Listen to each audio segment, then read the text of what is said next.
besties, welcome back to another episode of Sense of the Podcast. My name is Anna. It's another beautiful one, and as always, I am here again. But this time, I'm here with someone. And you guys already know by now that I'm interviewing the contestants from Miss Face of Humanity Nigeria pageant 2024.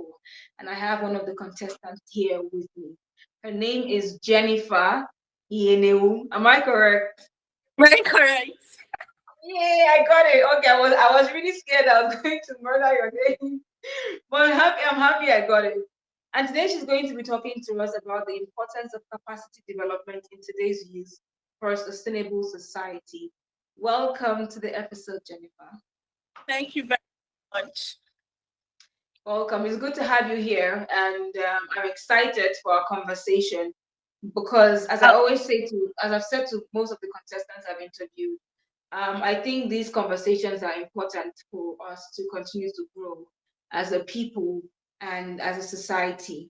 So, what I like to do is ask my guests to introduce themselves because, what better way to hear than from the horse's mouth? So, please give us a brief introduction of Jennifer. All right, thank you. My name is Ihenewu Nkiruka Jennifer.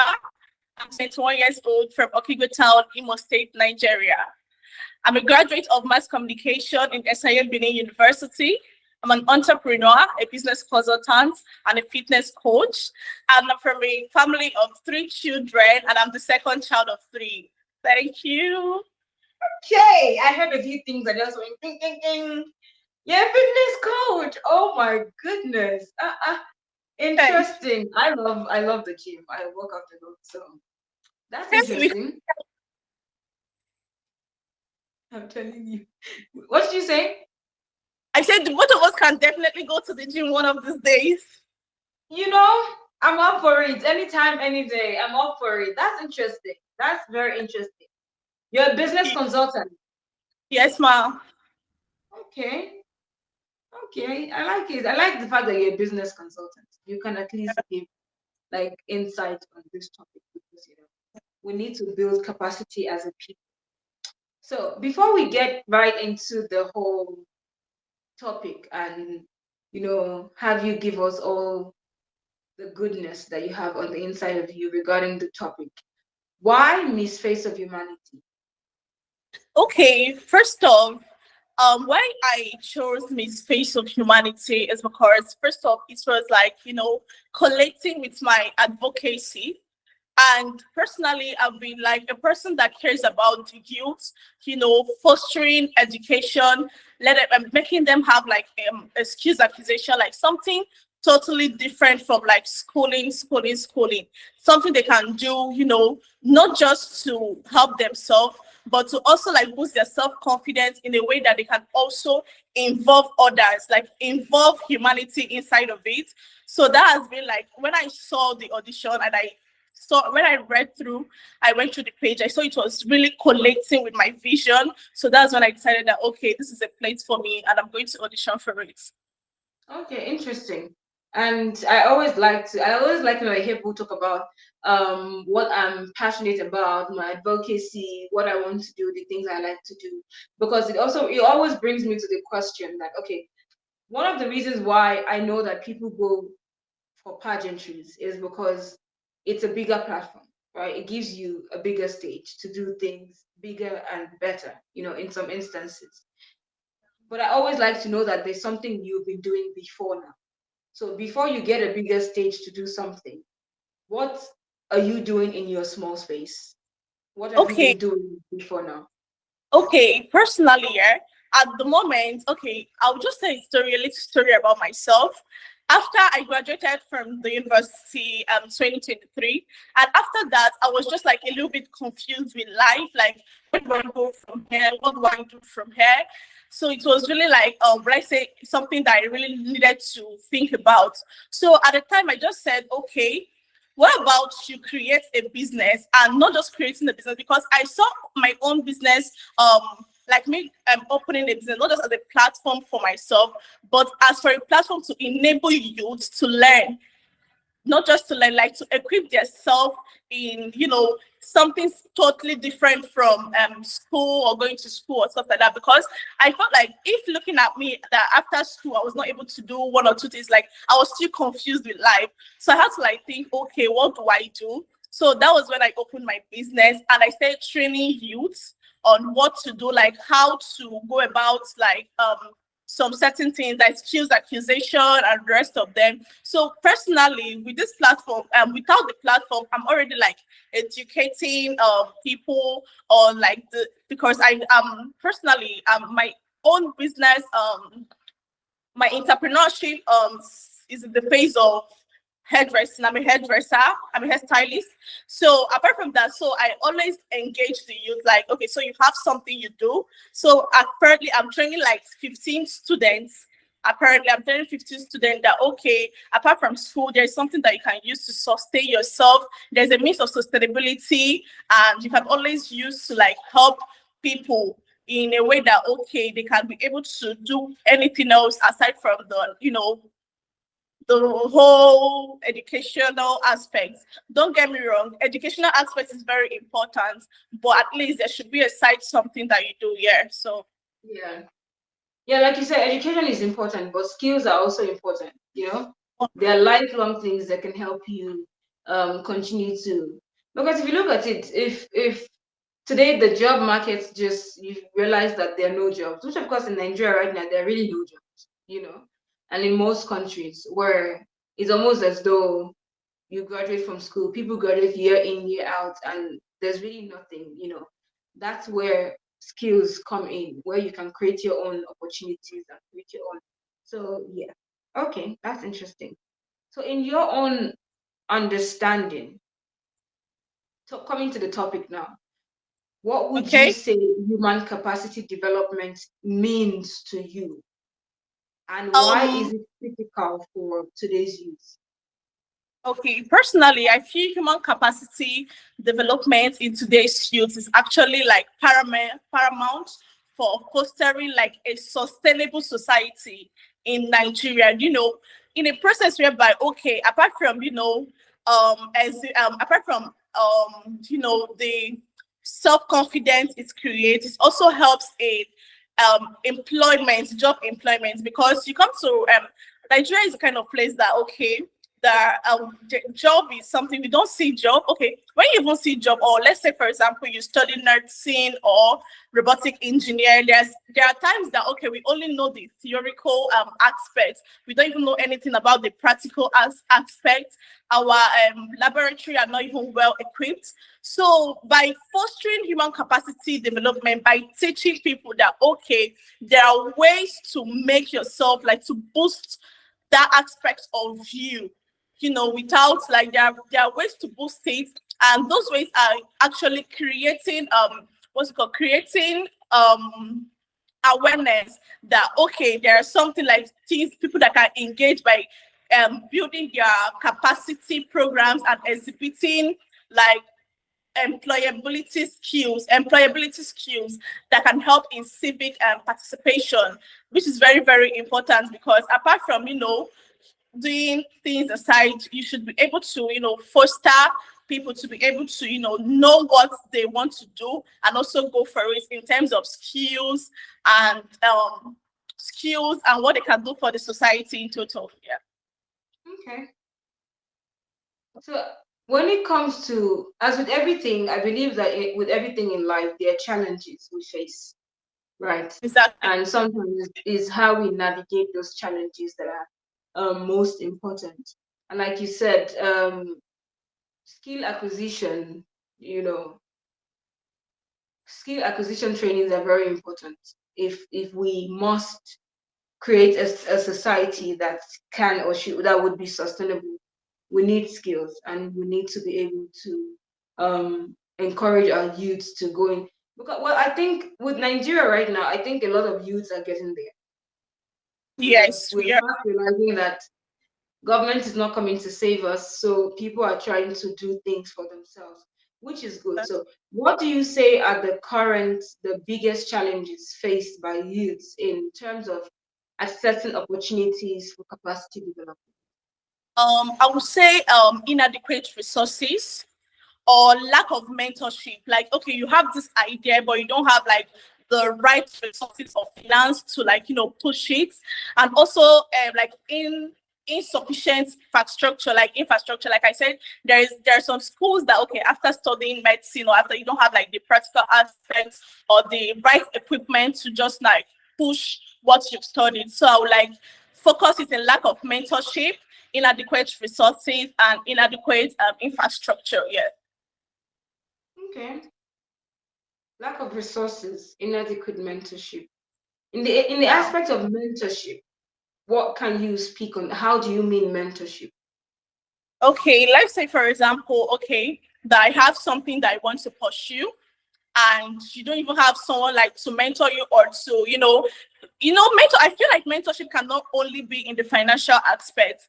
There are like people that can help guide you through in some certain areas of, let's say some certain areas of life. Yes, but we are in a generation whereby, okay, there is like, let's say, people are not really there to teach people about, okay, these are the ways to go, these are some certain steps to take to get to some certain places. So with that, I feel like if an adequate mentorship is in place, then I feel people will be able to do some certain things very well. Yeah. Okay, and I get what you I'm happy I asked you to elaborate on that because, like you said, in every aspect of life or in most aspects of life, people need people who know the ropes. You need people who have been there before you, that are Definitely. able to, show you the road and explain to you and guide you through it. Yeah. And I think that's something that our society is lacking a lot these days. Not because people don't like to be mentored, but Yeah. because of how we are as human beings, how the world is these days, people take advantage of you all in the name of mentorship. So I do not. I think mentorship is important, but I think we also need to start having conversations um surrounding protection when it comes to mentors and having people oversee these things, because there are some people whose lives have been destroyed by so-called mentors, and sometimes some of these mentors can take advantage of you. So I that's one of the reasons why I asked you to elaborate on mentorship, because sometimes you just say mentorship and people just wonder, okay, mentorship, so what, so it's a good thing that you have cleared that. And now, Okay. when we talk about these, when we have these conversations surrounding, um, people, the youth, women, children, there's always a space for the government. There's always a place for the government. Yeah. There's always a place for non-governmental organizations and parts of, roles that they should play in things like this if we need to achieve anything. So yeah, what do you think the role of the government is, or the non-governmental organizations? What role do you think they should play in supporting youth capacity development? Okay, let's say in terms of let's just take it back to like the school area. When you go to like some community, you see there are like these government schools, and government schools without, they're not even like well equipped. When you enter like the classrooms are not even like a place that you can be able to sit down and comprehend what you're being taught very well. So when you even go to the laboratory, it's nothing to talk about, because they're not even then there's zero this thing equipment for some kind of practicals. So I feel like they should, come, like they should like push, or also try to equip some certain places like schools, and some certain areas that people can also learn, or also try to like create a.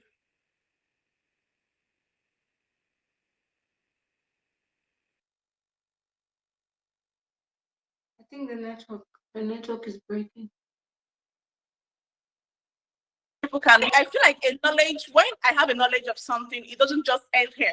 I can help, like touch other people's life. So I feel like when those kind of things are in place, they can be we youth can be able to like take advantage of it, and also help to build other people's life, and try to make things work the right way. Okay. Imagine you're a youth leader now. Okay. Imagine you're a youth leader in your community. Okay. How would you empower the youth to take Oh, leadership roles in order to drive sustainability? okay. First off, if I'm a youth leader in my community, first off, I will start with educating them about I'll try to educate them because I feel you can't just wake up and be a leader. Before you become a leader, there are some certain what's it called? There are some certain places and things you need to touch. So you have to educate them on some certain areas of things, or also like help them to, get some skills and teach them on how to do some certain things, like acquiring skills, educating them on what and what not to be done in the society, and also help in boosting the local society at large. Yeah. So like education is the word. Yeah, education is important. And sometimes when people are not educated on something or about something, they're gonna keep doing it the way they've been doing it. And if you keep doing things the way you've been doing things, you may not necessarily get results that you desire. So educating people and creating awareness on certain things can also help with information. Information is power, right? Yeah. So when people have information, they can do better. And if they have information and refuse to do better, then it's because they don't want to do better. So as someone who is passionate about the youth, and let's say for instance, not for instance, they're going to be youths who would be, I don't know if you're there, there are youths who would listen to you and hear you from this episode, right? Do you know any like government development programs that you have heard of or that is going on right now, or that the government is doing right now? Do you know of any? And if you know of any, how would you measure the success? Do you think it has been successful? If you think so, why do you think so? Do you think it has not been successful? If you think so, why do you think so? Okay, according to like a recent study by the Nigerian Youth Development Agency, recently 80% of young individuals actually engaged in capacity building programs exhibited through improving employability skills and civil participation. So I feel like with this that the government has actually put in place like a development agency, so the youth can actually come to like an agreement of learning some things or going there to learn some certain skills, because it really helps. Do you understand? It really helps. And I feel like they should keep it up, and the youth should also try to be informed in some certain things, because like you said, information is power. So without information, there are some certain things that might be in place and you won't even know that okay, these things are actually in place. So with this, people should like make research and also like get to meet like some Nigerian development agency and get to like what would I say, and get like engaged in it. Yes. Okay, so do you know of any particular one, any particular capacity development programs that have been held anywhere, maybe in your state or anywhere in any part of Nigeria that you think you would want youths of Nigeria to engage in? Okay, currently I don't really know. Yeah. Okay. So which one, what would you say, for instance, you want to pitch an idea to your state government on building capacity for youth? What would you say? If Please come again. I say, for instance, you want to pitch an idea Okay. for a capacity development program for youth. What would your idea be? I feel like it would be something that as an individual, probably a kind of youth program that as an individual you not just benefit, like just you would benefit for yourself, like for your inner self-confidence, and you also benefit like that also benefit not just for yourself but for the society at large. So if I'm to pitch any kind of what's it called, human capacity development program, it would be like any skills that we know that okay, youth can take up on and also get to like touch people's life. So yeah. Hmm. Okay. Okay. So, how then do you think that our educational systems can improve or can be improved to better foster capacity development among students? Okay, our educational system can be improved like through innovating the right infrastructure.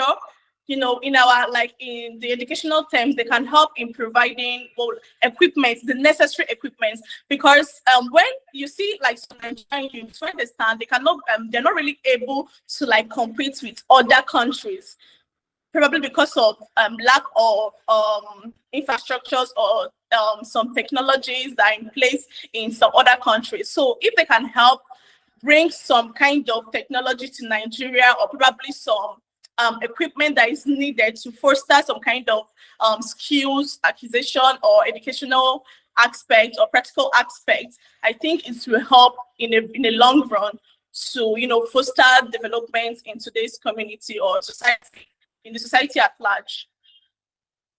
Okay, I think that what I hear that you're saying is,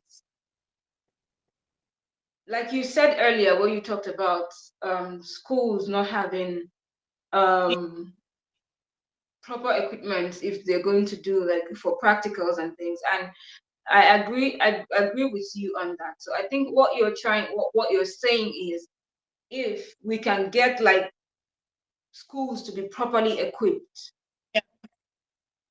then we'll be able to educate people more or educate students more on the issues of capacity development. Is that what you're Yeah. saying? I'm saying that like with the right mentorship, like the right, not just like in like the right mentorship, like the right teachers and also the right equipment can help in fostering that. Yes. Okay. Okay. So, what would be your advice to young people today that are seeking to develop their capacities for the future? Because capacity is not just for today. Yeah. You need something that is sustainable, something that can help you even in the future, something that can carry you even to the future. So, what would be your advice to young people who are seeking to develop their capacities for the future? I will advise the young ones to be, vibrant and resilient in a way that okay, when informations are out there, you can be able to take it up and also like have the self confidence to pursue what you want to do. So I would just say vibrancy and resilience. Yeah. Vibrancy and resilience.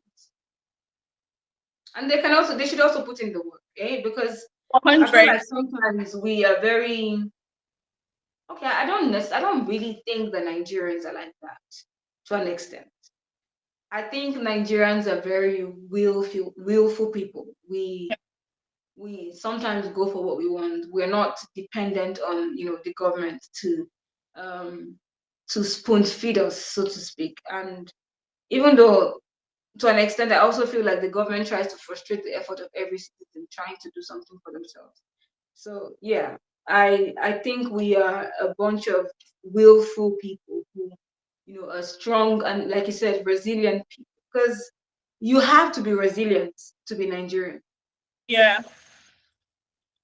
It's a lot of work to be Nigerian. Honestly, both home and abroad, it's a lot of work to be Nigerian. So, what would your call to action be for what actions do you think our society can take to prioritize and enhance youth capacity development on a larger scale? Not on a smaller scale now, on a larger scale.